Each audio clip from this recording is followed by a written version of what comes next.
चिराग पासवान को बीजेपी से भाव मिलते ही चाचा यानी पशुपति पारस की बेचैनी 7वें आसमान पर पहुंच गई है। उन्हें सामने राजनीतिक अंधकार दिखने लगा है। जाए तो जाए कहां?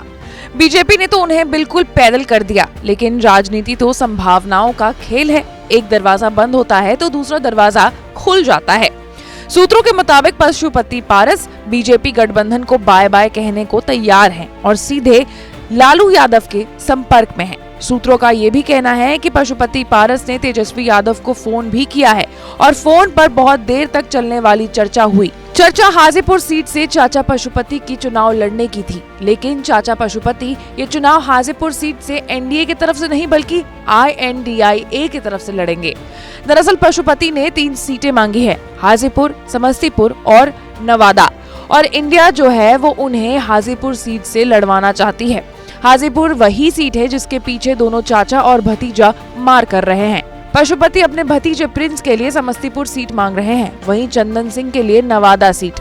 बिहार की 40 लोकसभा सीटों पर एनडीए से कौन कौन कहां से लड़ेगा ये आखिरकार तय ही हो गया है। कई दिनों से चल रही खींचतान के बाद 18 मार्च को बिहार में एनडीए ने सीट शेयरिंग का फॉर्मूला तय कर लिया। सीट शेयरिंग फॉर्मूला के तहत बिहार की 40 में से 17 सीटों पर बीजेपी, 16 पर जेडीयू, 5 पर एलजेपी और बची 2 सीटों में से एक पर हिंदुस्तानी आवाम मोर्चा और उपेंद्र कुशवाहा की राष्ट्रीय लोक मोर्चा चुनाव लड़ेगी। ये पहली बार है जब बिहार में बीजेपी को जेडीयू से ज्यादा सीटें मिली है।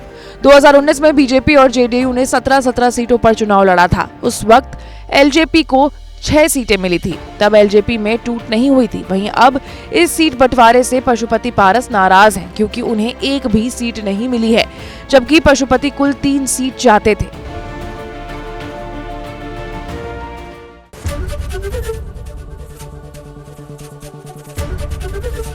ABP गंगा, खबर आपकी, जुबान आपकी।